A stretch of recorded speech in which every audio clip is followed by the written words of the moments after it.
ఇప్పుడు ఏది సదాశివపేట పట్టణ పార్టీ టీఆర్ఎస్ పార్టీ పెద్దలకు మరి కుటుంబ సభ్యులకు ఎలక్ట్రానిక్ మీడియా మరి ప్రింట్ మీడియా సోదరులందరికీ నమస్కారాలు తెలియజేస్తూ మొన్న శుక్రవారం రోజు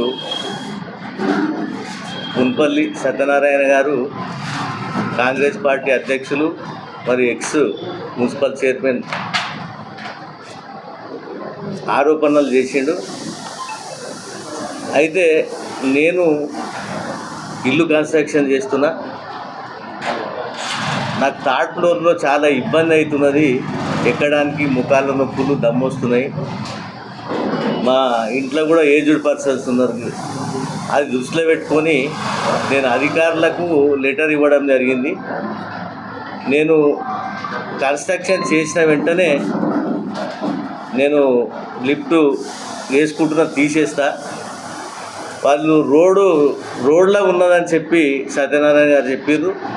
అది అవాస్తవం. అది సెట్ బ్యాక్లో నేను 3 ఫీట్ అది చేసుకుంటున్నా, అది ఎవరికి అభ్యంతరం లేదు.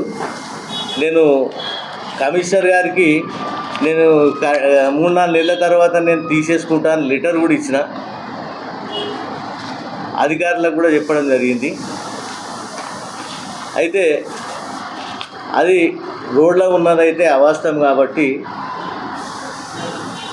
సత్యనారాయణ మున్సిపల్ చైర్మన్గా ఉన్న మున్పల్లి సత్యనారాయణ గారు మన ప్రజెంట్ ఎమ్మెల్యే మరి చింత ప్రభాకర్ అన్న ఏదైతే సదాశివ ఎంక్లేవ్ చేసిండో అది ఇనాం భూమి అని చెప్పి మరి ప్రెస్ మీట్లో చెప్పడం జరిగింది. మరి అది సదాశివ ఎంక్లేవ్ 1996లో మరి లేఅవుట్ చేయడం జరిగింది. మరి ఆ పీరియడ్లో మరి నేను కూడా కౌన్సిలర్ ఉన్నా, మరి ప్రభాకర్ అన్న ఎక్స్ఎమ్మెల్యే గారు మరి చైర్మన్గా ఉండే, మరి సత్యనారాయణ కూడా కౌన్సిలర్ ఉండే. మరి దాని తర్వాత 2000లో సత్యనారాయణ గారు చైర్మన్ ఉండే. 2004లో మరి 10 సంవత్సరాలు మరి కాంగ్రెస్ అధికారంలో ఉండే. మరి అప్పుడు ఈ లేఅవుట్ మరి అది తప్పుడు లేఅవుట్ లేదా ఇనాం భూమి అని చెప్పి మరి అప్పుడు ఎందుకు మరి ఆయన అడగలేకపోయాడు, మరి అప్పుడు గుర్తు లేదా, ఇప్పుడు ఎందుకు గుర్తుకొచ్చింది? ఆయన ఎమ్మెల్యే గారు నా బ్రదర్ కాబట్టి నా పైన ఏదో దృష్టిలో పెట్టుకొని ఆయన ఆరోపణలు చేసిండు, అది అవాస్తవం. మరి 590 సర్వే నంబర్లో /1 సర్వే నంబర్ అది అసైన్డ్ ల్యాండ్. మరి అది గతంలో సత్యనారాయణ గారు అది అమ్ముకున్నారు, ప్రియదర్శిని వాళ్ళకి అమ్ముకున్నాడు. ఆ 590/1 సర్వే నంబరు అది బఫర్ జోన్లో ఉన్నది. అది పూర్తి ఇప్పుడు ఏదైతే నేషనల్ హైవే కూడా అది 100 ఫీట్స్ ఉంటుంది. నువ్వు రోడ్ దగ్గరకు వచ్చి షెడ్స్ నిర్మాణం చేసినావు, మరి కిరాయిలకు ఇచ్చినావు. అది ప్రభుత్వం ఎంబడే అది రిటర్న్ తీసుకోవాలి, వాపస్ తీసుకోవాలని చెప్పి మరి ప్రభుత్వానికి మరి కలెక్టర్ గారికి మరి అధికారులందరికీ నేను విన్నవించుకుంటున్నా. /1 సర్వే నంబర్ ప్రభుత్వం అది ఎంబడే రిటర్న్ తీసుకోవాలని చెప్పి మరి డిమాండ్ చేసుకుంటూ సత్యనారాయణకి ఇచ్చిన ఏదైతే సర్వే నంబర్ ఇప్పుడు బఫర్ జోన్లో ఉన్న ప్రభుత్వ భూమి ఏదైతే ఉన్నదో, నేను మిలిటరీలో ఉన్నప్పుడు మరి నాకు ఇచ్చిందన్నావు. మరి ఆ మిలిటరీలో నువ్వు బార్డర్ సెక్యూరిటీ ఫోర్స్లో చేసినావా, లేకపోతే మిలిటరీలో చేసినావా, రాష్ట్రపతి దగ్గర చేసినావా? మరి చేసి ఉంటే నీ దగ్గర గవర్నమెంట్ నీకు భూమి అలాట్ చేసి ఉంటే నువ్వు ఆర్డర్ కాపీ చూపి. నా పైన సత్యనారాయణ గారు ఏదైతే ఆరోపణలు చేసిండో అది అవాస్తవం, అబద్ధాలు అని మేము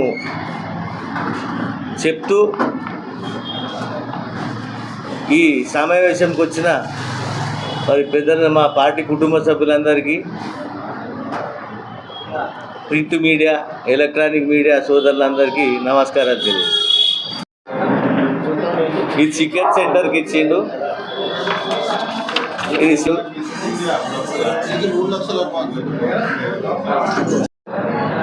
అది రోడ్డు ఎంత ఉన్నది, అది సెట్ బ్యాక్ వదిలిపెట్టి మనకు పర్మిషన్ ఇచ్చిర్రు. ఆ పర్మిషన్ ఇచ్చిన ప్రకారంగా కట్టు. ఇప్పుడు ఏదైతే 590/1 సర్వే నెంబర్ ఏదైతే ఉన్నదో అది బిఎస్ఎన్ఎల్లోకి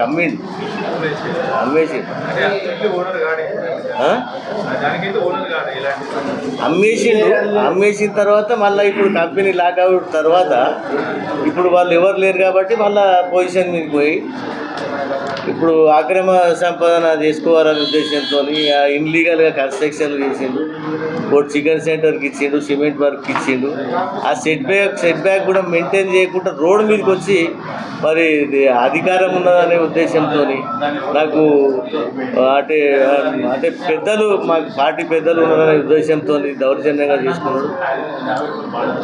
మరి ఏ డేట్ పెడతాడు, ఎప్పుడు చెప్తాడో అప్పుడు మేము ఆ సవాల్లో పాల్గొంటాం. ఏదన్నా ఉంటే ఆయన ప్రూవ్ చేయమని మేము కూడా ప్రూవ్ చేస్తాం.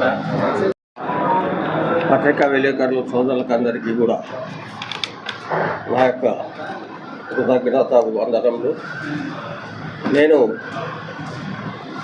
గతంలో 1981 నుంచి మున్సిపల్ కౌన్సిలర్గా పనిచేసినాను. నాతో పాటు సత్యనారాయణ కాంగ్రెస్ పార్టీ అధ్యక్షులు కూడా కౌన్సిలర్గా పనిచేస్తున్నారు. ఏదైతే ఎమ్మెల్యే గారి మీద అభియోగం మోపుతున్నారో 1996లో వారు నాతో పాటు కౌన్సిలర్గా ఉన్నారు.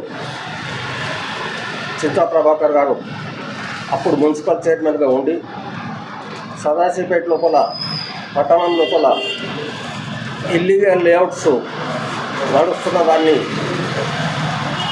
దృష్టి ఉంచుకొని ఒక చైర్మన్గా ఒక ఆదర్శవంతమైన లేఅవుట్ నిర్మాణం ఏర్పాటు చేసి ప్రజలకు లేఅవుట్ చేసి ప్లాట్లు అమ్మితే ఏ విధంగా ఉపయోగపడుతుందో అనే సంకేతం ప్రజల్లోకి వెళ్ళాలనే ఉద్దేశంతో 1996 లోపల వారు సదాశివ ఎన్క్లేవ్ అనేది ఏర్పాటు చేయడం జరిగింది. లాభాపేక్ష లేకుండా ఆ రోజు లేఅవుట్ వల్ల ప్రజలకు జరిగే ఉపయోగాలను దృష్ట్యా ఉంచుకొని నిర్మాణం చేయాలనే ఉద్దేశంతో, ఒక మార్గదర్శకంగా ఉండాలనే ఉద్దేశంతో ఆ రోజు సదాశివ ఎన్క్లేవ్ అనే పేరుతో లేఅవుట్ నిర్మాణం చేశారు. ఏదైతే మాలకూట కబ్జా చేసిండని చెప్పేసి సత్యనారాయణ గారు ఆరోపణ చేస్తుందో దాంట్లోపల